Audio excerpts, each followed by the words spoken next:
Fort Knox, Kentucky, by the 16th Engineers. The rough boats are used here to construct a ferry for a medium tank. The boats can also be used to construct a pontoon bridge.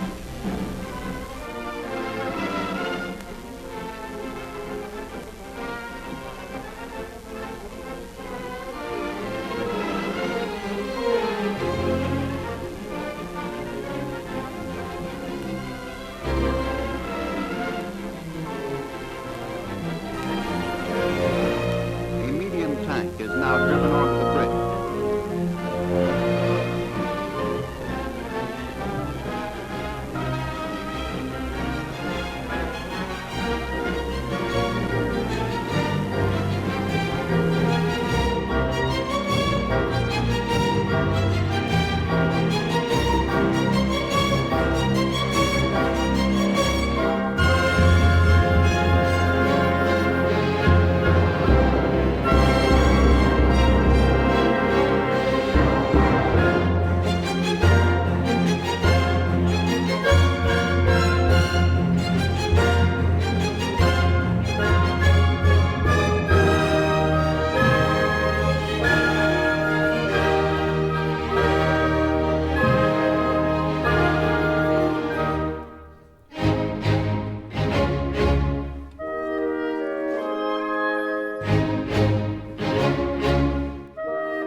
Witnessed the first tank in action as it demonstrated its strength, maneuverability, and firing power. Pride of accomplishment surged in the minds and hearts of the onlookers as the 31-ton giant was put through its paces.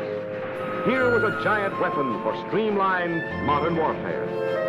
Swiftly moving walls of tough, bullet-resisting steel, able to move over difficult terrain at better than 25 miles an hour. Mobile, flexible, fast. Military experts acclaimed these American Army tanks better than any similar mechanized war equipment. A mighty safeguard for our nation. General Wesson and President K.T. Keller of Chrysler Corporation watched the mighty moving fortress as with cannon booming and machine guns chattering, fully ready for frontline action, nothing hindered its progress. Climax of the day was the unheralded appearance of the second tank, which had been completed that very day. American men and American industry had carried out the Army's order of the day and had taken a major step toward arming the country for defense. But, proud and impressive as were these ceremonies, they were but an incident marking progress in the big job to be done. For as the first tank was shipped, others were on their way. The cool, keen, swift, coordinated action which had marked the building of the arsenal and the construction of the first sample two-room tank now gave way to the job of assembly line tank production. This great defense effort began to reap the harvest of its labor as production tanks filled the first assembly line. Then the second, relentlessly rolling, the third assembly line was filled, and mass production was on the way. All hands turned to the job of building.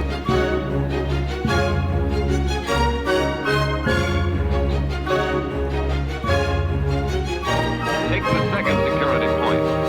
Alertness. Surprise is your enemy's best weapon. The only way to keep him from using it is to be always on your guard. Every man in each tank turret is an air observer.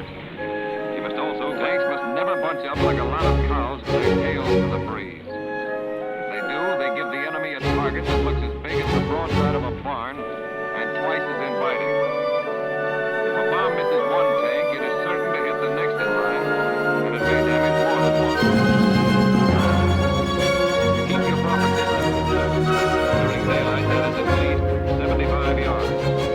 Under some conditions, the distance between tanks should be more than 75 yards.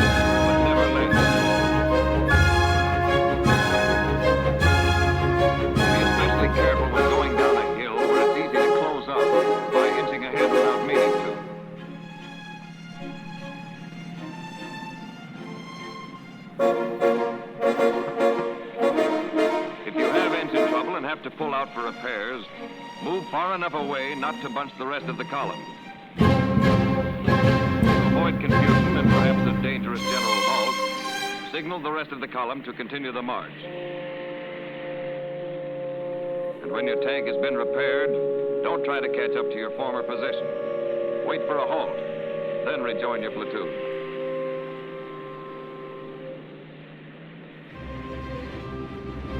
Keep your distance. In daylight, that means 75 yards. Sometimes more, but never less. Face out and keep face out. The proper distance is at least 75 yards.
instantly. The armored division of today operates on two simple principles. Hit the enemy as hard as possible with as much as possible while protecting our men to maximum. The German border to the east is 300 miles long. Its defense calls for a lot of manpower, a lot of protection, and a lot of firepower.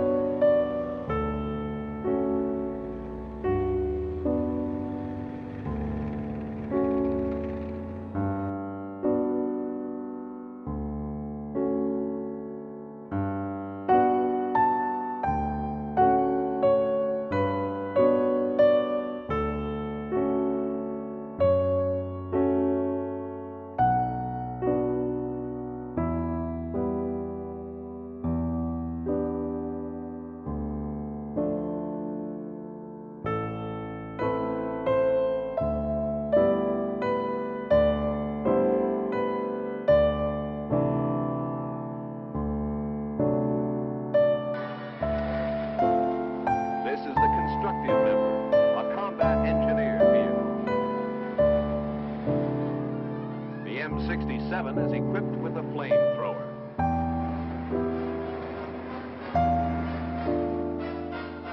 This is a new version of